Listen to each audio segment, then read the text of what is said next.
On your Tuesday episode of Locked On Raptors, we've got another big, bad national media gas bag who probably hates the Toronto Raptors on the show. Plus, that guy also has some up-close experience with one Sandro Mamukelashvili. We're going to talk Mamu and more on today's show with Dave DuFour of The Athletic NBA Daily.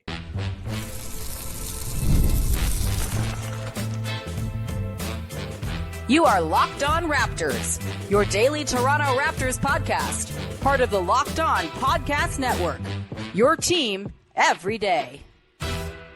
Hey,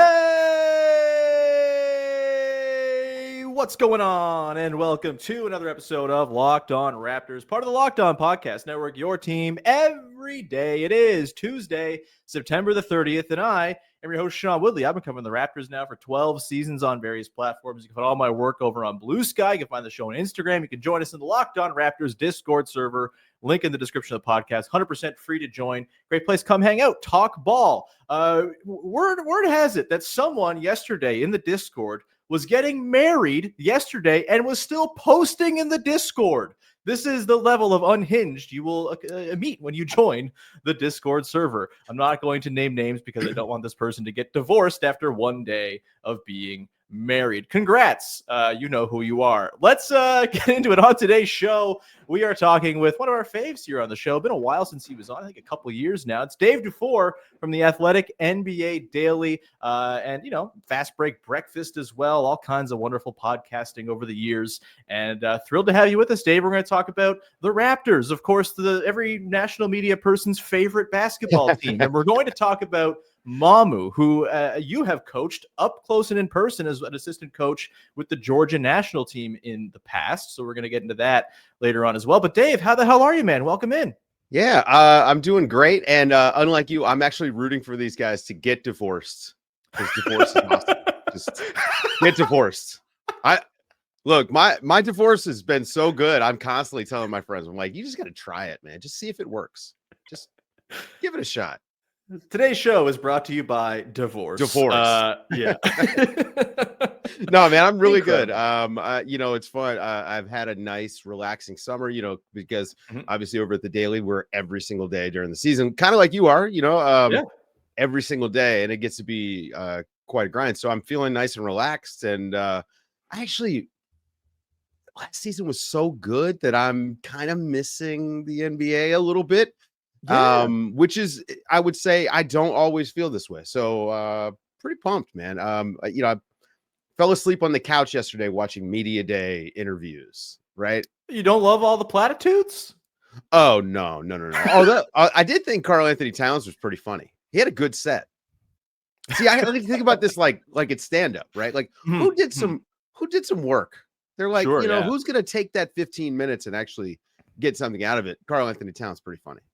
Yeah, that did not happen with the Raptors yesterday. It was all very, very normal media day stuff, which, as I said on yesterday's show, kind of refreshing after the last couple of years were extremely weird and tanky. It was nice to just be a normal team looking to play basketball games and, hell, even win some of them this year. I want to get, of course, your impression of this Raptors team, Dave. The national media, outside of our dear pal, Michael Pina, not terribly kind to the Toronto Raptors. Fair enough.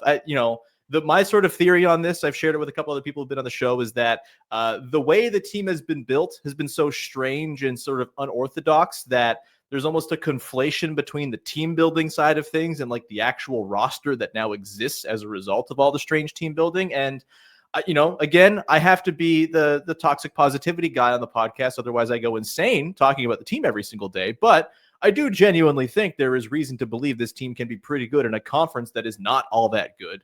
I'm curious, Dave, where are you at on the shape of the Brandon Ingram Toronto Raptors as they get set to finally play basketball together? What a novel concept. I think that the angle of the weak conference is important, right? Weak division, weak conference, that's important. They will pick up wins because they play in the East. They're going to probably beat Brooklyn every time they play them. That's everyone might beat Brooklyn every time they play them. They might win like 8 games this year. But right. This is more of a success by attrition sort of season for Toronto. Can they take advantage of the down year for everyone? And what does taking advantage of it mean? I think like they have some talent on the team. It doesn't fit well.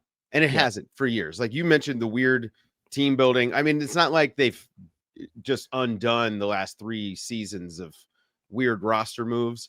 Although I do think Mamu helps them a little bit, just being a guy who can dribble. But it just, they don't have, like, who are their guards? Like, who are the guys that are going to create a shot off the dribble? Brandon Ingram, hey, bless his heart, doesn't really play a lot of basketball, actually. And that is a problem. You know, if you get 50 games out of him, you probably feel like, oh, wow, it's a positive year. And that's not a good thing. And also, I think taking the ball out of Scottie Barnes' hands and putting it in Brandon Ingram's is going to be an issue. You know, I think that the construction of the team right now doesn't make a lot of sense. They didn't have time to completely pivot, obviously, off the Masai years. So this is like, I look at this as year 1 of whatever the next thing's going to be. But I don't expect much out of them. This is like a Bulls team or a Hawks team, you know, like at best 9-10 seed in a normal season. Maybe this year, because other teams are going to be down, you know, they can get up and sneak into that 7 or 8. But yeah, I just don't think they've got the talent, even in the East. Interesting. I mean, fair enough. I think the difficulty in projecting this team in any sort of positive light is, like you mentioned, the injury stuff with Ingram is real. You know, I'm hopeful that an escape from New Orleans is going to help things along a little bit there. And, you know, I think the fit, you know, I agree the fit's not ideal, particularly when it comes to RJ Barrett. I think, you know, his defense at the 2, his lack of 3-point shot that anybody cares about is kind of the real sore thumb in that starting 5. I actually think the Ingram Scottie thing is going to work really nicely. Like, Scottie had the ball in his hands just way too much last year. And I agree with that. You saw that play into his efficiency, the pull-up threes that he just kind of had to lean on because he was creating from the top with no space, no movement, nothing going on. Like, it really tanked his scoring efficiency from basically everywhere on the floor, having to have that much of a burden. I think playing with Ingram is going to open him up more as like a secondary finisher type, as someone who can, you know, attack a compromised defense. You know, even though teams aren't really guarding him on the 3-point line, I do think he's one of the better guys at just kind of chewing up that space that teams give you and turning it into something. Very much like Pascal Siakam used to be, where it's like, all right, you can not guard Pascal, but he's going to use that runway to spin move your ass into oblivion and score. I think Scottie's got, not the spin move, obviously, but a similar physical package that he can kind of use those bully drives and stuff to take advantage of that runway teams give him. And so I think those two together, it's going to work. I think Ingram's going to take a lot of the burden off of everybody else. And I think Scottie is going to be freed up to do the stuff that he is just like excellent at, which is that sort of secondary playmaking, connective passing, finishing at the rim, and kind of getting easy chippies. Like, he didn't get any of those last year, and his numbers reflected that too. I think he's going to be unlocked a bit more as like a wing slashing scorer type, as opposed to the sort of hub of offense they've been trying to sort of make happen, even though it's not quite happening. You know, the spacing stuff with Pearl, I think, is a totally fair concern. I think, you know, the lack of other guard play outside of Quickly and, you know, Ingram, I guess, in terms of regular ball handling, though Barrett showed some signs as a pick and roll creator in stretches last year. I think that's more going to have to come running with second units this season if it's going to happen at all. But I just think, for me, Dave, there are too many good players on the team. Not to mention, I think there's a lot of interesting dudes on the bench who have a shot to, you know, we talked about Mamu, Colin Murray-Boyles, I think is going to be an impact defender from day one in the NBA. He got some serious praise from Darko yesterday. He's like as strong as it gets for a guy his age. You get Grady Dick, Jacoby Walter, Jamal Shead. Like, there's some dudes here. Jamison Battle was like an incredible lights out shooter last season. I just think there are too many good players on the team for them to not take advantage of a kind of weak field. And 9 or 10 could certainly happen. I've had them more in that sort of 6-7-ish range, because I think a couple of the teams ahead of them, you know, I'm not buying the Pistons are going to go do it again. Really? I think the loss of Malik Beasley's Klay Thompson level season there's not enough. Sure. Being made I agree right? that's like, going to be tough. Yeah. I believe in Detroit's defense, right? I believe in what they do defensively. I think that helps you avoid a huge drop off. But I want to know what S thinks about that take. But you know, to your point about Scottie Barnes being able to play off Ingram. Ingram is actually an underrated passer. Totally. Yeah. He didn't get to do it a ton with Zion on the court, because, you know, when you would see them together, Zion would have the ball in his hands. But running second units in New Orleans or any of the times that Zion was out and Brandon Ingram was playing, he can be this kind of guy that facilitates from the elbow, the wing. So that is a great point. That guys will be able to play off of him. I just don't buy the talent, man. I just don't think they've got enough talent to be, I don't know, a 45 win team. I don't think so. Because I think it'll take 45 wins to get the 6th seed, right? Right. Maybe, I don't know. But if you look at the teams around them in the East, okay? Yeah. Like, what group do you put them in? Philly is going to be. There's no way Philly's as bad as they were last year. Although, are we sure about that? I was about to say it has not started well for Philly. So I'm penciling them in to be a disaster until they're not. It could be, right? But we all think Charlotte is better. I don't. You don't? Oh wow! I felt like we all did. We all feel like the Wizards are better than 14th. The Wizards are better. No. Wizards are better. They'll be 14th instead of 15th. Yeah. So it's not. Now, I'm not saying that these teams are fighting for the play-in. I'm just saying that they're better. I think, will the Heat have a better season? I think that one is man. I'm now sitting here talking with Hero being hurt. I don't know. The Raptors. There might be enough attrition that they could be the 6th seed. Now that I'm sitting here going through just what's happened in the last few weeks. Atlanta's gotten a lot better. Orlando's gotten a lot better. I still have Detroit better than them. I still have the Bucks. The Pacers are going to be fascinating to watch because, I think that losing Halliburton's a big deal, but the Miles Turner loss is a little bit bigger just for the regular season, if that makes sense. So they're going to be fascinating. The Knicks are likely to be the same, if not better. Boston's going to be worse, but I don't think that they're falling into the play-in range. Oh, I think they're just not going to make the play-in at all. I think they're going to intentionally win like 24 games. They're starting Chris Boucher, Dave. Like, they're starting Chris Boucher and Luka Garza. I don't think enough is Keita not going to start for them? I thought they were going to wind up starting. Oh, Keita. Great! Neemias Keita's starting. Great, a playoff team. Like, of course, no. Like, I think they're going to maybe kind of. We'll see though. I think Jaylen Brown around and say, hey. It's better for us to just add a really high pick to Jason Tatum going into next year when he's healthy.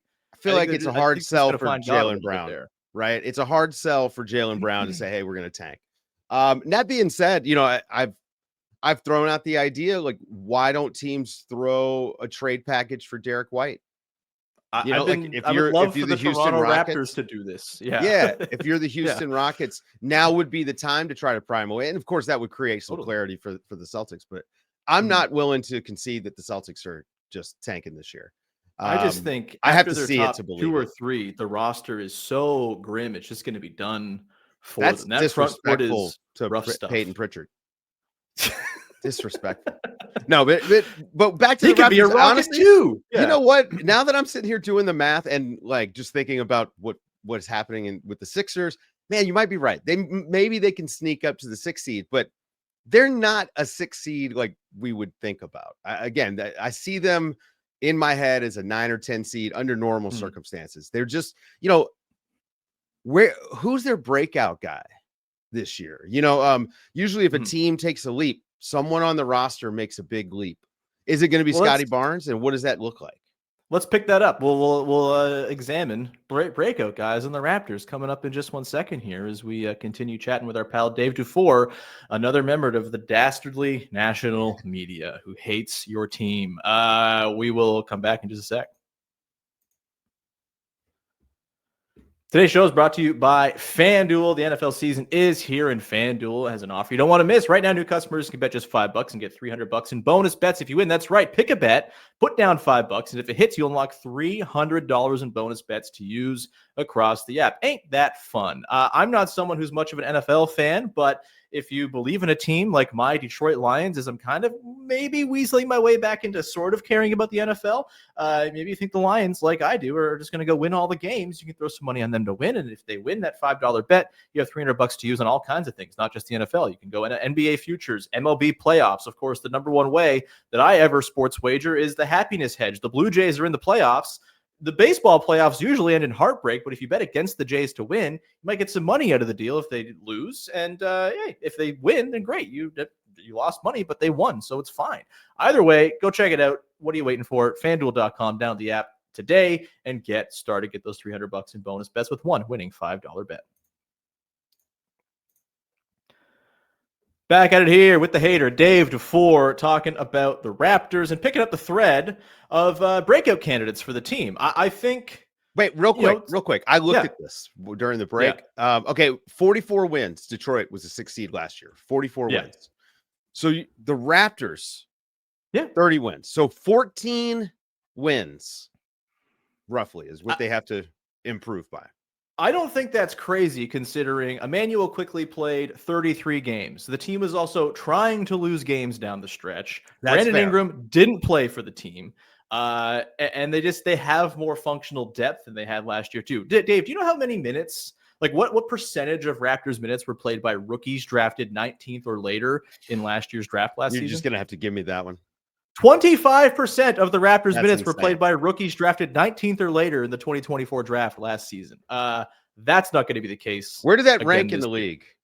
It has to have been very high. I don't know the exact rank. I imagine Utah's top 2 or 3. Yeah, probably pretty high. Yeah. Okay.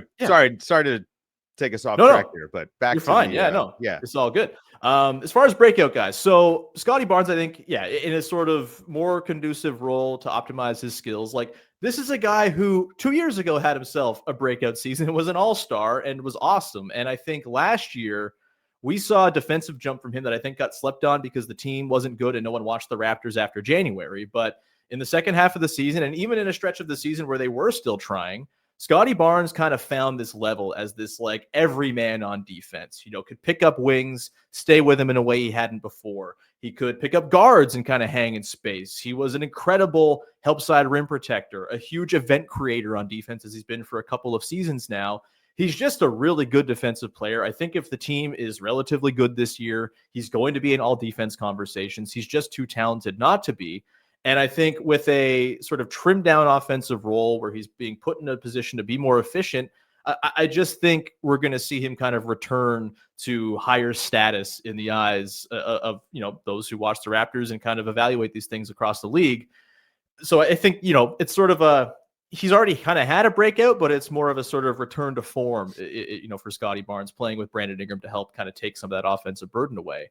And another guy I'm like pretty bullish on this year is Grady Dick. I know the defense with him is an issue, but he is a dude who in his career, Dave, when he's on the floor, the Raptors offense just works better. He draws tons of gravity, even though he's not been someone who's been a great lights out shooter. He's been like a 35% shooter. He's 100% treated like one, and he moves beautifully. He fits so perfectly within the Raptors offense.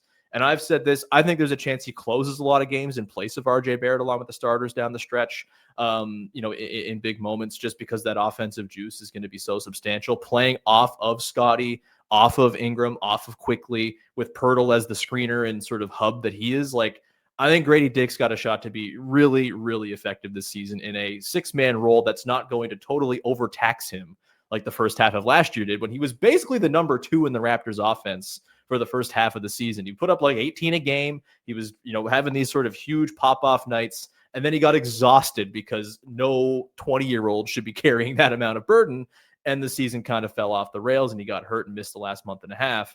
But I'm pretty bullish on Grady Dick kind of having a big bounce back this season. So there are my 2 breakouts for you. Do you have anyone else on the roster who kind of stands out to you as someone you think, maybe this is a year where their sort of status changes?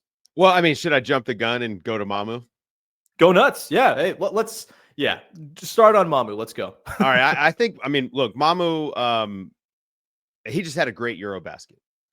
He shot the ball very, very well. He adds another person who can make the third dribble to the Toronto Raptors, and they don't have a lot of those guys. Plenty of 2 dribble guys, sure, but he can actually dribble the third time. And I think with his ability to shoot, and he can attack a closeout, and he can make the right read, and that's something that they haven't had, on this roster at the 4 and 5 in a while, right? So if he can be a reliable shooter, just knock down, can those shots from the corner, come in and play credible defense, and then pushing the break on rebounds. I think this is where the Raptors are going to have a real advantage when Mamu's on the court.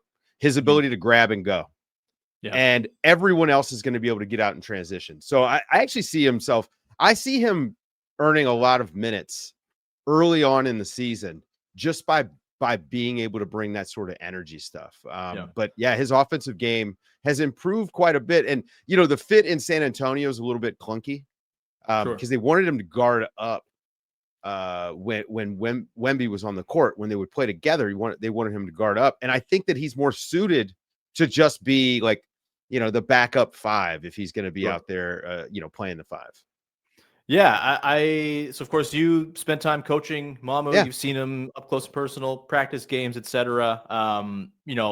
He's not someone who I've seen a ton of, frankly, right? Like he's kind of had sparing run in his previous NBA stops, and has popped off for like huge games here and there. I think the Gunners spirit is deep within him in a pretty good way. And you mentioned the 3-point shooting. Like, I don't even think it's just the corners, man. If you look at his shot chart from last year, he likes that wing, the above the break stuff is off the charts, man. 43% of all of his shots were non-corner threes. He can shoot it as a trailer. Percentile. Yeah, he can shoot that as a trailer. He can shoot that coming off screens. I mean, he's a better shooter than people realize. He's also a lefty, and that gives him a natural advantage, at any point on the court. But yeah, he can really shoot it. But his job for the Raptors is probably not going to be to take those shots. But that being said, if he hits them, I think that's something he can definitely earn. But the biggest number one thing that the Raptors are going to get from Mamu instantly, day one, locker room bump. Yeah. Great guy to have around, man. It's just like, he's nice and just, I don't know, he's fun. So just adding that sort of personality, I can't imagine it's not helping the locker room. Yeah, I mean, it's a team that has a lot of fun dudes who I think, they kind of like, that was, as much as last year was a disaster, they win 30 games and everyone was hurt all year. The vibes were like shockingly high for a team that low in status. And I think, that's a credit to, I think, Darko Rajakovic as a vibesman, as a coach, and the dudes they have in the room. We'll come back, Dave. Yesterday at Media Day, our pal Samson Folk asked Darko about unlocking the wings on this Raptors team. And Darko was pretty quick to name Mamu as the dude who's going to help do that. We are going to get into Mamu's ability to play with springy, long, maybe shooting-starved wings, and get into just how much can he be stretched. He's not played a whole lot of minutes in his career. How far can the Raptors stretch? And we will continue Mamu talk with a man who knows Mamu well coming up in just one sec. Today's show is brought to you by Monarch Money. Most people can't name all their financial accounts or even what they're worth, whether it's 401ks, properties, or investments. And when you don't have a full picture, you can end up leaving money on the table. That is where Monarch Money comes in. It's an all-in-one personal finance tool that brings your entire financial life together in one clean, easy-to-use interface on your laptop or your phone. Monarch is built for people with busy lives. If you put off organizing your finances, Monarch is for you. I've said it before. I hate doing admin. Life admin is the worst part of living. It stinks. Monarch Money puts all of my accounts in one place. I don't got to go to multiple sites, remember multiple passwords, have all this different stuff, two-factor on a million different things. No, it's all right there for me. I can see where my money's going at all times. What am I paying out? What am I bringing in? It's a lovely thing, especially when you share accounts like I do with my wife. We have a mortgage account, all that good stuff. So use the code LOCKEDONNBA at monarchmoney.com in your browser for half off your first year. That's 50% off your first year at Monarch Money with code LOCKEDONNBA. Don't let financial opportunity slip through the cracks. It's monarchmoney.com, code LOCKEDONNBA. Wrapping things up here with Dave DuFour of the Athletic NBA Daily, among other places in the basketball coverage sphere. Love you on Fast Break Breakfast, by the way. It's been a lovely edition. One of my favorite do a different thing NBA there. pods. Yeah. Keith is the best. Keith, by the way, recorded a music track for my wedding. He's a man of many talents. My wife and I danced to a song created and performed by Keith Parrish of Fast Break Breakfast. That's amazing. Your fun fact. I didn't know that. Day. Yeah. Wow. I don't think anyone do that except for Keith Parrish and my wife. She might not even know who the hell Keith is. Probably not. Let's continue on with the Mamu talk. So yeah, yesterday, one of the big pullaways for me from Darko's presser at Media Day was when he was asked about unlocking the wings on the team. It was kind of compared to the Siakam, OG, and Scottie team, where plenty of talent, they found some good results when those guys were on the floor together in certain situations, not all situations. And Samson Folk, our pal at Raptors Republic, basically asked, hey, how do you going to unlock the wings on this team? And specifically, Brandon Ingram, Scottie Barnes, and Colin Murray-Boyles, who, is a rookie. He might be a rookie in terms of impact, but also the team believes him in big time, and he's a 9th overall pick, and they are very invested in him long term. And so I think this is an interesting question, not just for this year, but for the years to come. Mamu is a guy who Darko was all over saying, hey, like, he's going to be our backup 5. He's going to help unlock those types of lineups. And that was really interesting to me. I was not sort of sure where Mamu was going to fit into the mix. To me, I was like, is he going to play all the time, or is he going to be more like new Chris Boucher, where he just kind of comes in when the team needs a spark? They're kind of, flailing offensively. They just need someone to come in and go gunner mode. It sounds as though he's going to be a regular fixture of the rotation. If I had to guess it now, like 8th, 9th man, like playing every night, getting in as the regular backup 5. And that's interesting to me, Dave. I'm also open to the concept of Murray-Boyles or Scottie Barnes playing backup 5 and kind of going stretchy in other spots. But if they could roll out lineups where it's like Barnes, Murray-Boyles, and Mamu across the front court, might go a little ways towards mitigating some of the shooting concerns there. What do you think about that configuration? I mean, I definitely think Mamu's shooting is going to be a boost off the bench. Also, the ability to play him with Pirtle because he can shoot. Sure, right? Yeah. So if you need to go double big, you can actually go to true bigs because of the fact that Mamu can stretch the floor and you don't have to scheme around him offensively. I just feel like having a guy like this at your disposal, this is what coaches love. Okay, our backup center can run, can dribble, and can shoot. There's not a lot of teams that have that in a backup 5. I think that, the defensive concerns playing a little bit smaller with him at the 5, I think are probably going to be pretty genuine, but their ability to get out and run because of his speed. I mean, his straight line speed is going to be, I don't know, top 10% of the centers in the league, if he's a 5. So being able to use his speed, get him out in transition. Like I said before, the grab and go stuff will be huge for them. They'll be able to get some easy buckets, transition, kick out threes. And he's also an underrated passer. You don't get to see a lot of that just because of the role that he's had in the NBA.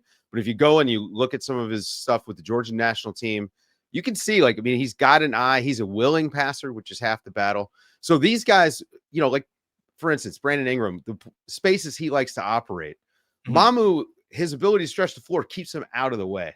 Yeah. So if they need to get into stuff, they can do it. But for the most part, he gives those wings a little bit more space to operate and a release valve. So when the help comes, he can take that, spot up corner 3. Yeah, man. I'm again, I hadn't really entertained the idea of him being like a regular heavy rotation fixture, but the more I think about it, the more I'm into it. I guess the one sort of reservation I have is he just hasn't played a ton, right? Last year was a career high for him, 681 total minutes across 61 games, 11.2 a night. Where do you sit as far as like your optimism that he can scale up a little bit and roll, or is he someone who might be revealed that it's maybe better if he's kind of playing that sort of niche 10-minute a night role? No, I think his fitness is excellent. I mean, his body is legit. The guy really takes care of his body. He's a warrior in the weight room. Not to say that lightly. I mean, he was in the weight room. Can he outbench you, Dave? Yes. I mean, he's a massive human being. I've seen your Instagram videos, man. I don't know. We might have to see a bench off with he has at least 100 pounds on me, weight wise. Yeah. So I'm pretty sure he can outbench me. I don't know. We've never tried. Maybe we should try it. The more interesting question is, Dave, could you bench me? Could I bench you? Maybe. Not outbench, just bench me. Yeah, maybe. I'm not going to ask you to reveal your weight on. I'm like 240. I'm as out of shape as I've ever been in my life. I might be able to get one. Right. I'm not a good bench presser. I'm built for deadlifting. Okay. Well, you long arms, and I'm not that tall. This would be some extra bonus content we could do for the YouTube channel. But I think Mamu physically can handle it, right? His conditioning is excellent. That's never been a concern. I mean, even, we just watched him in Eurobasket, playing pretty big minutes. So, and obviously having a nice run there where they made it to top 8 in Eurobasket. Shout out to the Georgian National Team. So, I'm not too concerned about scaling it up. I mean, scaling it up to me, what you worry about is just it's more opportunities for mistakes, right? So more holes can show up. But this is also how players can grow. Him getting a chance to get more minutes. Maybe we find out some stuff about Mamu that we didn't know. Maybe Mamu is a better defender than we think. Maybe Mamu is an even more reliable shooter, and that opens up, pick and pop opportunities for him and things like that. So, yeah, I think physically he's more than up to the task. Yeah, man. I mean, there's something about the idea of a stretchy 5 to bring some breath to this Raptors offense that they've been looking for a long time. I'm quite excited to get to see it in practice. I'm not expecting him to be some ace defender by any means, but I do think if a team is going to make it work with him at the 5, it's probably a team that employs Scottie Barnes in his, destroyer of worlds, rim protection, mess cleaning role. So yeah, I'm very much into it, man.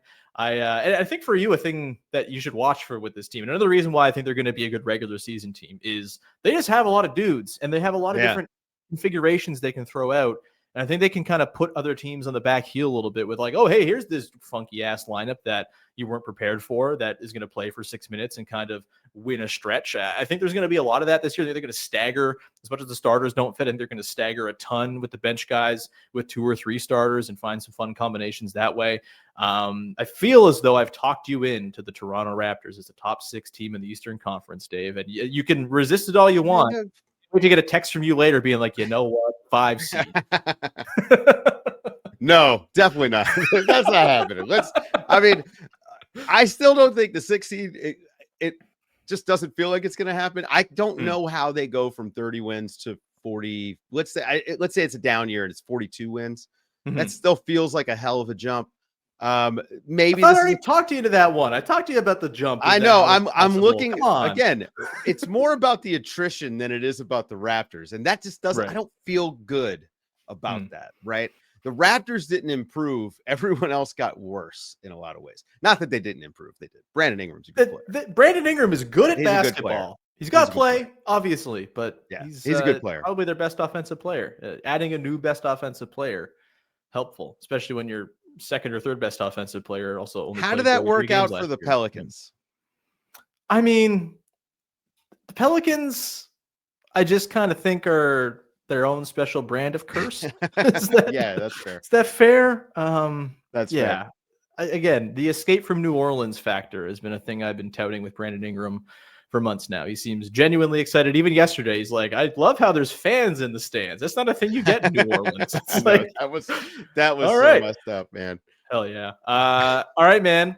That's gonna do it. Thank you so much for coming on the show. Yeah, of course. Appreciate it. Where can people check out your stuff? Wherever you listen to podcasts, follow the Athletic NBA Daily, YouTube.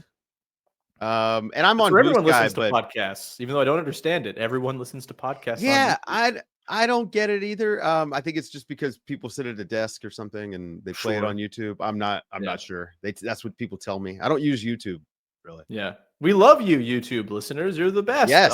I can't profess to relate, but thanks for the extra juice you give the show. Yeah. Yeah. I'm still looking for Tom Brokaw half the time, like. All right, Dave, we're going to leave it there. Thank you so much. Follow, subscribe, rate, review, tell a friend. Link in the description of the podcast for the Discord. Again, 100% free. It's a great time to join. New season, preseason game starting this weekend. All kinds of good stuff happening in there. The interminable preseason will surely not be full of all kinds of wild overreactions from the sickos in the Discord.